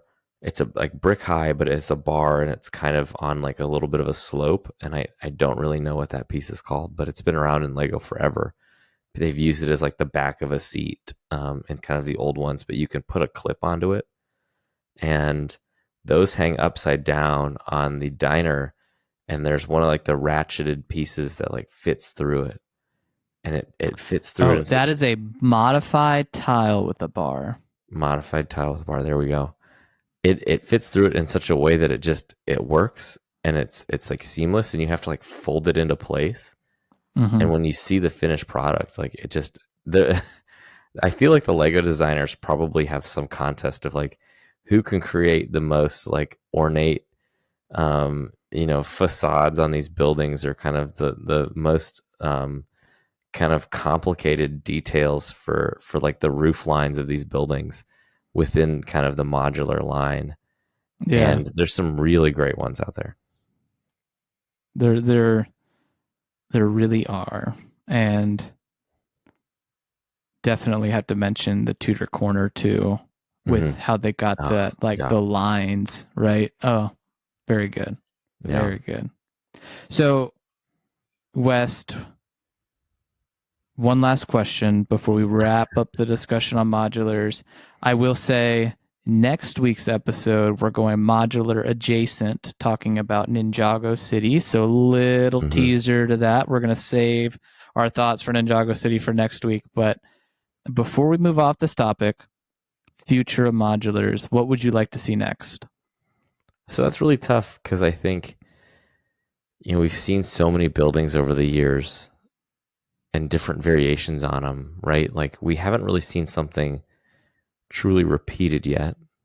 We've seen some stuff that's kind of similar, right? So like the pet shop in Brownstone kind of gets repeated in the corner garage and the bookshop, for example, right? Where we have a vet store or a veterinarian's office. And then we have kind of a splitting modular with a commercial, site and kind of a dedicated apartment.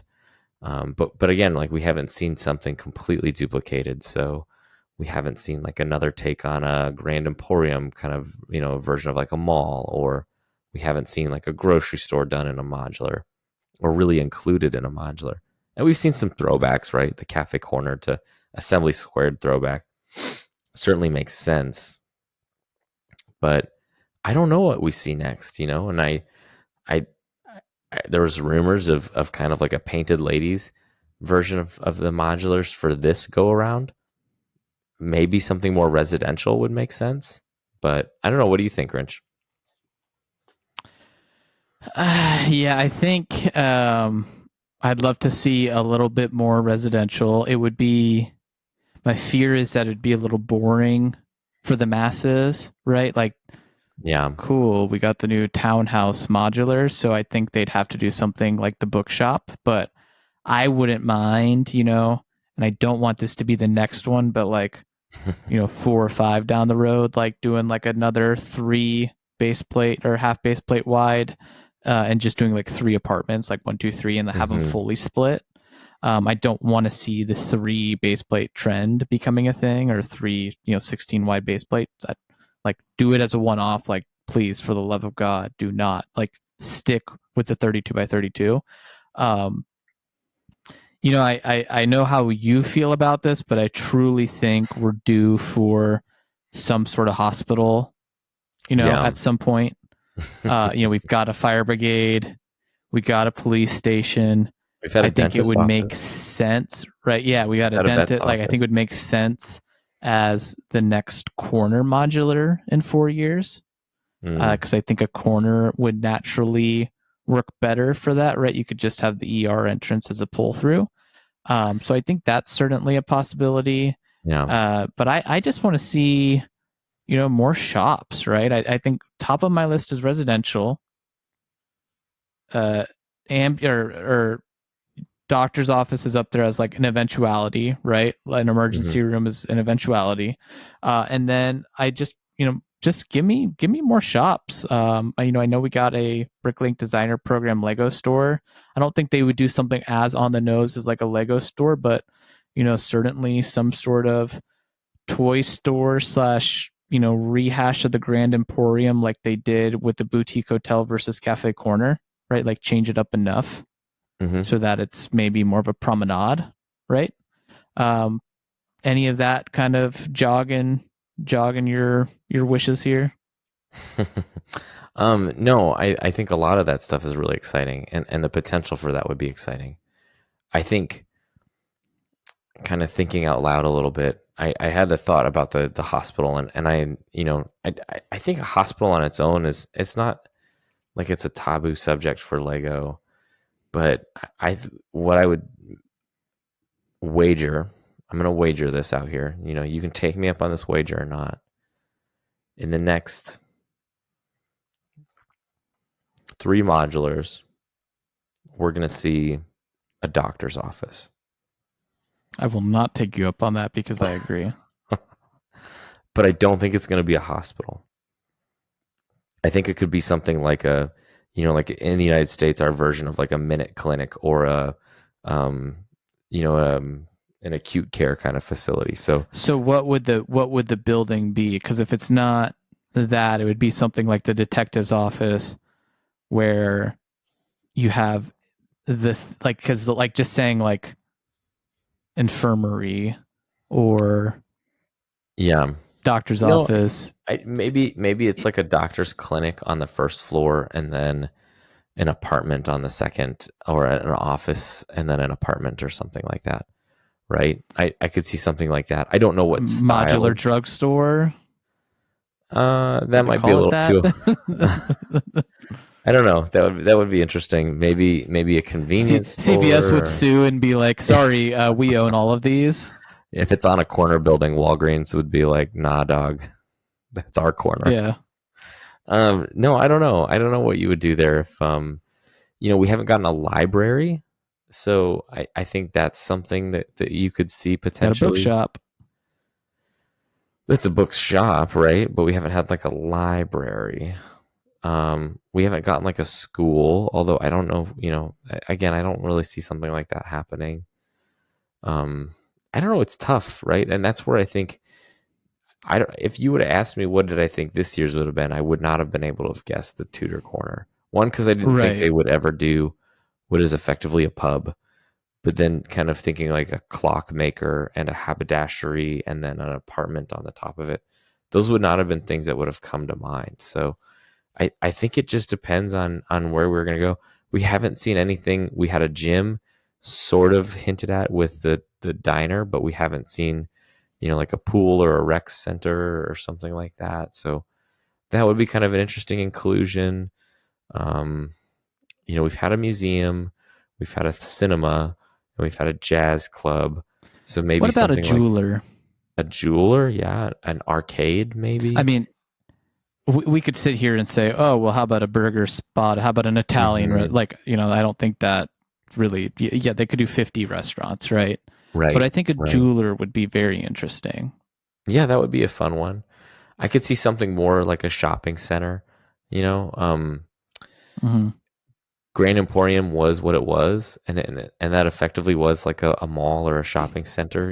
Kind of like a Lego and version. It is what it is. Nordstrom's. But what I mean by that is like the inside of it wasn't super detailed, and so I think Lego could kind of very easily redo a kind of a shopping center and not feel like they're stepping on the toes or like reissuing the Grand Emporium. So I think they could also easily do a fine dining restaurant, right? We have the Parisian restaurant, but I think they could go for a more not modern, but like classical, just fine dining experience, right? Where it's just a nice kind of luxury restaurant in kind of that old, downtown kind of, is it like it's kind of like a tuxedo kind of. Yeah. Like, whereas like the Parisian restaurant was more of a kind of doors open sort of restaurant, right? With a more of a boutique restaurant. This would just be more of your classic like American steakhouse. Yeah. I also that reminded me of another idea. And this one is one that I think a lot of fans are going to be like, yeah, duh. Like, of course they should. But, I could see a train station potentially in a modular form. Again, I don't know, there'd be a lot of open questions of like, well, how would you incorporate the train or train tracks into that? But like, I've been thinking about just, buildings like the for example, like the Sanctum Sanctorum, you could kind of see that becoming kind of like a European styled train station or something, or you could do a play off of like old American train stations. Ironically, if I said the Union Station, that would mean a lot of different train stations to a lot of different people in the United States, because every city Mm-hmm. seems to have a Union Station. Everyone's called Union Station. Yeah. Yeah. But there's some famous train stations here in the United States. Obviously, there's the Penn Station in New York City. There's Union stations in Chicago and LA and the DC, and the Detroit train station was really famous and I think recently saved, correct, if I'm not mistaken. But some very famous kind of builds for that I think could be kind of interesting to see. I think the challenge with the train would be the track, Yeah. because if it's a train station, there has to be a train, and the train track inherently does not fit into the modular style. No, and you'd have to Right? then Like kind of you wherever you can't snap it place it. in, Mm-hmm. because modulars don't include roads, right? No. And I think that's like it is just on the base plate, right? So I think that would be the challenge. But what about a museum of modern art? We've had tiny ones, right? Like the El Cubo. But what about a full scale museum of modern art? I mean, I think that would be really cool. You could see something like the American art, the National Art Museum in DC. That was the architect was I.M. Pei. Something Mm-hmm. very like blocky, not cubist or not anything that's like overly aggressive, right? But I think there could be some really fun ways to do something like that. Yeah. I think a Lego designer could have a lot of fun with Mm-hmm. just that, right? There's a lot of freedom there, because the interior is fairly simple, kind of Yeah. clean, easy to present, right? And I think there's so much you could do with the outside of it. You could go really artsy with the outside, or you could go kind of just classical. Yeah. We haven't gotten like an opera house or like a theater. Yeah, sure. We've had a movie theater, yeah, right? And we've had the Jazz right. Cafe, but we haven't had anything kind of more formal. And that could be something really fun too. Well, I think regardless, I didn't see the Tudor corner coming, like you said. And, I didn't see something like the detective's office or the jazz club or the boutique hotel coming. So I think we got some good stuff on the way regardless, I think we're in good right? hands. So Yeah. we're in good hands. So let's wrap our discussion on modulars there and go ahead and head over to some brick mail. Brick mail. Wes, do you want to take away the first piece of brick mail for us? Piece of brick mail. Our first letter, our first brick mail, actually came from Jesse Acklin, and Jesse writes in and says, "The year is 1993. You cut out your box of Kellogg's Fruit Loops and send away for a sweepstakes Lego set. Life is okay." And he includes a picture of the sweepstakes from the box of Fruit Loops, and he very appropriately kind of covered over his address and everything. But I didn't know about stuff like this. I mean, it doesn't surprise me that in the 90s that stuff was very common. Just hilarious. What a great piece of throwback just to kind of share with us. I really appreciate it, Jesse. Jesse's marked all of the sets for the sweepstakes are the ones that they want, which I thought was pretty funny. I probably would have done that too. I probably would have bought a lot of Kellogg's for a sweepstake like that as a kid. By the way, these are like Happy Meal toys that are being sweepstaked too. This isn't for like El Dorado or anything. Mm-hmm. Which, remember too, Lego had Happy Meal toys at one point, and they were very underwhelming. They sure did. Yeah. Thank you, Jesse, for sending that in. Jesse, you'll have to let us know if you win. You should send it in. Oh, did they? Let us know. Did you get one? I I don't know. I don't. Yeah. Yeah. Jesse, let us know. Well, did you just find this? Because the email was. It just says the year's 1993. Cut this out of a Fruit Loops box and send it in for sweepstakes. So is this an old picture you brought? Or did you find this in the bottom of a Lego box that you randomly opened and were like, oh, this is a treat. Oh, so that's a fun question for the listeners. Has anyone found something super nostalgic, like just pouring through your Lego collection that you think you're just like, man, I forgot that I had this? One of the examples I have is Grinch and I have this one piece from the local Lego store where we grew up opening, and it's a printed piece commemorating the opening of that store. And it was one of the first Lego branded retail stores, kind of as Lego really started expanding into those type of stores. It was like the first in our area, second in our area, but the one closest to us, and kind of became our home store after that. So kind of a fun thing to look back on now. I will say one of our friends gave me their collection, and in one of the boxes it had like a birthday card from Lego, like from their grandma. No, from their grandma being like, oh, you'll love this set, you like Harry Potter, blah blah blah, happy birthday. And I was like, that's kind of funny, yeah. All right, so up next, we have a note here from Nick G. He says, hey guys, huge congrats on the new edition, Grinch. Thank you. And nice work, West, on flying solo in the aviation episode. I really hope that pun was intended. Yeah. Great work on the 5 things Lego could do better episode. My 5 cents would be 5 cents. Wow. Would be that Lego does an amazing, that's inflation for you. 2 cents is now 5 cents.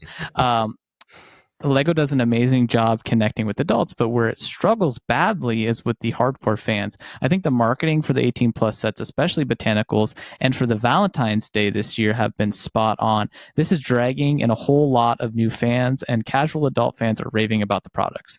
But when it comes to the hardcore fans, it's a total different story. To be fair, I'm not sure what companies are doing it well. I'm sure Lego knows what percentage we make a markup of the revenue, but I'm guessing we're less than 1% of sales, but probably produce and consume 80% of online media. There are some things that they shoot themselves in the foot over, e.g. not putting in basic Rex in the microfighter. Example, not putting a basic Rex in the microfighter, but how much time and effort can they put into dealing with issues like helmet holes, slightly off printing colors, requests for totally obscure sets of minifigures? And even if they did fix all these things based on the request of the hardcore fans, all that would do is make us think they should now do all the other things we want them to do. And let's face it, does their current lack of attention to us hardcore fans stop us from buying? No, it does not. There's a lot to unpack here, Nick. I think that's exactly what we were trying to touch on our 5th point in that episode of, support and, for mock building and stuff like that. Right. I will say from where Lego was 10 years ago to where they are now, they certainly know the adult fan of Lego exists.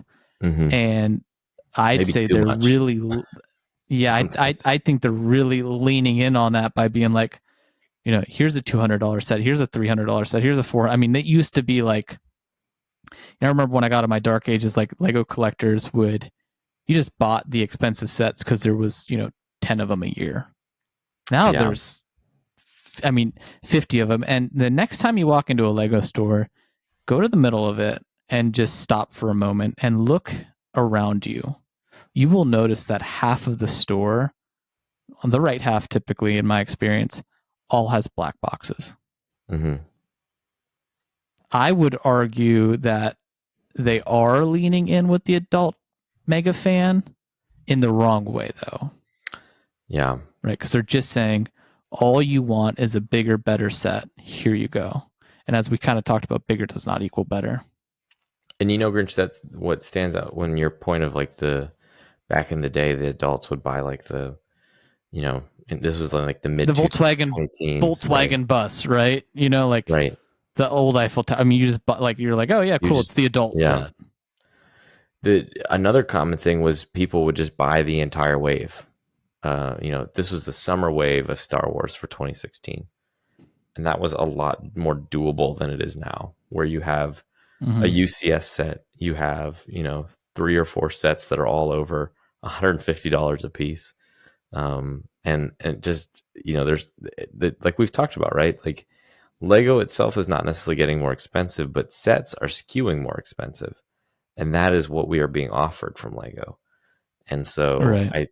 to a Grinch's point, right? Like I think they are doing a great job of exploring this adults only, or not adults only, but like adult focused theme or sub theme within Lego. But sometimes now that we have all these choices, all these idea sets and stuff, it's just it can be overwhelming. So Yeah, and the other point Nick is trying to make too is more about some of the critique from the community: helmet holes on clone troopers, slightly mhm. off printing colors, uh, re- requests for obscure sets of minifigures.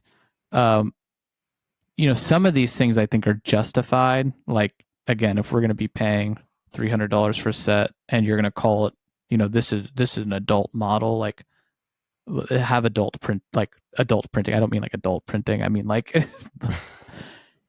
print it well, like it's a model, like it's a piece that you're going to display, right? If that's the Yeah. intent, if that's the intent, right? Like, don't mess up my Mercy minifigure that's face is just like white instead of skin tone, right? Hmm. Um, and I totally understand, like, putting a more basic version of Rex in the microfighter because people bought a $650 UCS set, right? I totally get that. I mean, I'm a collector, so like I'm totally for that. I know West is maybe a little bit more in the middle on that discussion, um, but that I think Lego can sometimes shoot themselves in the foot. Where, like you said, we are the ones that consume so much of that media. We're the ones that read the set description, right? A little kid doesn't like, oh, I'm going to go online and read the set description. Put I with an used to in the Lego exclusive Rex magazines. minifigure. Well, yeah, I did too. Um, but use some of that stuff to communicate, like buy the UCS Venator and get the exclusive Captain Rex minifigure. Hmm. They didn't do that, right? So is that on us for assuming that it was going to be, because they never came out and said this is going to be exclusive, right? So just a little bit of transparency there, I think, would go really, really long way. In other brands outside of Lego, outside of even kind of hobbying and toys, there's been cases where fans have kind of gotten their wish, and Mm-hmm. it's in my mind really kind of it's good and it's bad, right? Like I think we've all experienced a case where we've had like a musical artist and they came out with like a new album, and you're like, I just don't know if I like the direction you're going with this album and your new sound. I liked the old sound, and can we get more of that? And it's important to remember that, like, in this case, and I know I'm talking about music in our Lego podcast, so there's a through line here, bear with me. But as we have to understand that, like, as somebody who is a consumer of this medium, that like whoever is creating it, they're going on a journey too. They are growing and changing and evolving in a process. And maybe there's cases where we go, you know what, I like the stuff you were doing in your last album, your last kind of, wave of sets, this new direction you're going here, I'm just not a fan of. And that's where you just, pick and choose. Like, are you going to, continue to buy Lego Star Wars if you're just like, I'm just not feeling this anymore, right? Like, okay, great, don't buy it. And Yeah. if there's something else that you like, then lean into that, or go explore a new theme or sub theme, or buy Go retired and buy the used Friends stuff. Modern Mansion. Yeah, absolutely. So there's other, sets, there's other themes, there's other ways to engage in the hobby. And I think it's important to grow, but I don't know if giving the fans control over that hobby is necessarily the right idea either. Nick, you were not suggesting that at all, right? In fact, I think you're acknowledging that, like, that's probably not the right thing either. And so I think that's important to kind of understand too. Because yeah, I mean, if Lego literally were like, hey, what's the one set you'd love for us to remake? We'll remake that one, right? Like, they're never going to please everybody. So Right. I don't think we're going to see just like look at the fan vote that occurred for the 90th anniversary set and like Bionicle one, and then they're like, actually we split Castle into too many themes, so we're doing Castle. Or like which was totally fair. I was pissed about that. Yeah, I think Trains had a pretty big following too, right? Yeah. So on that one, and they were just like, nah. Or for Bionicle, right? Here's the gift with purchase. I hope that's good enough. Yeah, God. We've mentioned it on the podcast before, but Lego's a private company, and I would love to just have a day and go through their sales data and just kind of nerd out in it for a little bit. I think that would be super interesting to see. But you have to go work for Lego to do that. So that's where we are. Wouldn't it be fun too to just get an thank you for the message. Their strategy? Oh, that'd be great. I can't believe I'm saying this, but I just want to go sit in a couple Lego meetings and like discuss strategy with them and like over a beer or something. I don't even want to know what they're making. I just want to know like, hey, what's the next 5-year forecast look like for Lego? Yeah. What are you guys targeting? Why did you come up with that? How? Yeah. Well, thank you for writing in, Nick, and thank you to all of our listeners. We hope you enjoyed this discussion on modulars. I know we did. And that is a wrap of another episode of AFOLs Welcome. If you've enjoyed this podcast, please subscribe and leave us a review on Spotify, Apple Podcasts, YouTube, or wherever you are listening to this show. If you would like to write the podcast, please email us at afolswelcome@gmail.com or follow us on Instagram at AFOLs Welcome. Thank you for listening, and we will catch you on the next one.